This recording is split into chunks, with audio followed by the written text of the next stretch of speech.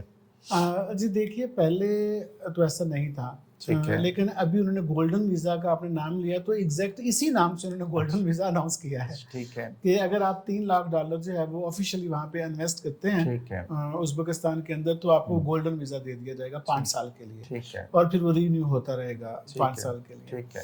اور ویسے بھی اگر آپ لیگل 5 سال وہاں پر رہتے ہیں لیگلی, کوئی وائلیشن نہیں کی آپ نے, اور سال کا چونکہ ویزا ملتا ہے, 1 سال کا ویزا ہے, امپلائمنٹ کا بھی 1 سال کا ویزا ہے, بزنس کا بھی 1 سال کا ویزا ہے, تو آپ نے 5 سال گزار لیے ہیں تو you are eligible for applying that visa. 5 سال کا ویزا جو ہے وہ آپ اپلائی کر سکتے ہیں کہ بھائی مجھ کو 5 سال لیگل رہ لیا ہے, تو وہ آپ اپلائی کرتے ہیں, وہ پھر آپ کو 5 سال کا ہی ملے گا. تو وہاں جو سٹیزن شپ پاسپورٹ کی شکل میں آپ نے کہا ہے, وہ میرے خیال میں بہت ٹائم لگتا ہے, کوئی 20-25 سال بعد جا کے شاید وہ ان کا دل کو نرم ہو اور وہ آپ کو پاسپورٹ تک لے جائے. لیکن ادروائز پاسپورٹ والی کوئی اسکیم نہیں ہے. جن لوگوں نے وہاں پر شادیاں بھی کر رکھی ہیں مقامی خواتین سے, ان کو بھی 5 سال کا ہی ویزا ملتا ہے. ٹھیک ہے. تو باقی اگر آپ وہاں رینیو ہوتا رہتا ہے. جی ہوتا ہے. اگر آپ اپنا بزنس کر رہے ہیں وہاں پہ یا جاب کر رہے ہیں تو وہ 1 سال کا ویزا ہے. ٹھیک ہے. جو ٹورسٹ ویزا ہے وہ 1 مہینے کا ہے, اور جو ٹورسٹ بزنس ویزا ہے وہ 3 مہینے کا بھی ہو سکتا ہے. اور کچھ لوگ ملٹیپل 6 مہینے کا ویزا بھی لے لیتے ہیں, لیکن اس کے لیے ضروری ہے کہ آپ کے 2-3 پہلے سے وزٹ ہوں, تو اس کے بعد پاسپورٹ مشکل ہے. بالکل. اچھا ظبی, آپ سے آج کی اس پوڈ کاسٹ کا آخری سوال, آپ کی جو کمپنی ہے ارسل ایجوکیشنل سروسز کے نام سے آپ پاکستان میں بھی رن کر رہے ہیں, وہاں بھی رن کر رہے ہیں, تو پاکستانی نوجوان جو ازبکستان سے MBBS کی ایجوکیشن لینا چاہیں تو اس حوالے سے ایک تو یہ بتا دیں کہ دونوں میں کمپیریزن کر دیں, کیا وہی سلیبس ہے, مشکل ہے, آسان ہے, ریجین میں پڑھاتے ہیں, اور اگر آپ سے آپ کی کمپنی سے کوئی کانٹیکٹ کرنا چاہے, آپ کے سروسز لینا چاہے, تو وہ کاسٹ کیا آئے گی؟ ہاں جی دیکھیے, پہلی بات تو یہ ہے کہ جو MBBS یا MD کا سلیبس ہے وہ پوری دنیا میں ہی ایک ہے. جی ٹھیک. یہ چونکہ WHO نے ڈیزائن کیا ہوا ہے, اور یہ مقامی لوگوں کے لیے یہ فرق اور سہولت ہو سکتی ہے کہ اس کا ٹرانسلیٹ کر لیں اپنی زبان میں. بصورت دیگر وہ انگلش میں جو ڈیزائن ہوا ہے وہ پوری دنیا میں ایک ہی ہے. ٹھیک ہے. اور کوئی بھی کنٹریز جو ہے وہ تب تک انٹرنیشنل اسٹوڈنٹس کو آفر نہیں کرتا جب تک وہ انگلش میں نہیں پڑھانے کی صلاحیت رکھتا. تو ہماری یونیورسٹیز میں بھی وہاں انگلش میں پڑھایا جاتا ہے, اور وہی سلیبس ہے جو انڈیا پاکستان میں ہر جگہ پڑھایا جا رہا ہے. جی بالکل ٹھیک ہے. فرق صرف کاسٹ کا آتا ہے کہ پاکستان میں پرائیویٹ میڈیکل کالجز میں فیسیں بہت زیادہ ہیں. ٹھیک ہے. یہ کوئی 1.5-2 کروڑ تک اب بات چلی گئی ہے 5 سال میں, اور ہمارے پاس جو ہے وہ تقریباً 80 لاکھ سے 1 کروڑ میں MBBS مکمل ہو جاتا ہے. اس میں سارے خرچے ہیں, جی, فی بھی ہے, ہاسٹل بھی ہے, لیونگ بھی ہے. اور یہاں پرابلم صرف یہ ہوا ہے کہ یہ جو گزشتہ 3-4 سالوں میں ڈالر کا ریٹ 110 روپے سے یا 135 سے 280 روپے ہوا ہے, تو یہ کاسٹ اتنی زیادہ بڑھ گئی ہے. بصورت دیگر ہمارے یونیورسٹی کی فیس تب بھی $3,500 امریکی تھی 1 سال کی, آج بھی اتنی ہے. لیکن تب $3,500 کے پیسے جو تھے وہ 4-4.5 لاکھ روپیہ بنتا تھا, آج وہ 9 لاکھ روپیہ بنتا ہے. تو وہ کاسٹ اس سینس میں بڑھ گئی ہے. اگر ڈالرز میں لیں گے تو اتنی ہی ہے. تو یہ فرق ہے تھوڑا سا. ہمارے پاس اس وقت کوئی 500+ پاکستانی اسٹوڈنٹس ہیں جو پڑھ رہے ہیں. ابھی 5 جون 2025 کو ہمارا ایک بیچ گریجویٹ ہوا پاکستانی اسٹوڈنٹس کا, واپس الحمدللہ پاکستان آ گئے ہیں. اور آپ کی جس یونیورسٹی کے لیے آپ سروسز دے رہے ہیں, یہ پاکستان میں Pakistan medical and dental council سے اپرووڈ ہے؟ دیکھیں یہ تو بیسک کرائیٹیریا ہے. اچھا, آپ پاکستان سے موو کر ہی نہیں سکتے جب تک آپ PMNDC کے وہ لسٹ نہیں دیکھیں گے کہ جو انٹرنیشنلی انسٹیٹیوٹس کو ریکگنائز کیا گیا ہے. ٹھیک ہے. اگر آپ کو کوئی آفر کرتا ہے کہ فلاں یونیورسٹی میں، تو آپ بولیں 1 منٹ رک جاؤ، آپ پی ایم ڈی سی کی ویب سائٹ کھولیں گے اور آپ اس میں دیکھیں گے کہ کیا اس یونیورسٹی کا نام اس میں ہے کہ نہیں ہے. اگر اس کا نام ہے تو تب آپ فیصلہ کریں گے. اگر نام نہیں ہے تو آپ نے جانا ہی کیوں ہے؟ بالکل ٹھیک. تو لہذا اس یونیورسٹی میں جائیں جو P M and D C سے ریکگنائزڈ ہے، تو پھر واپسی پر آپ کی ڈگری بھی ریکگنائزڈ ہوتی ہے. بہت شکریہ زبی، آپ سے بہت ساری باتیں ہوئی. تھینک یو ویری مچ، آپ کے وقت کا شکریہ. جی ناظرین، بہت جلد دوبارہ آپ سے ملاقات ہوگی، کسی اور کامیاب شخصیت کے ساتھ ہم گفتگو کریں گے. مجھے دیجیے اجازت. اللہ حافظ.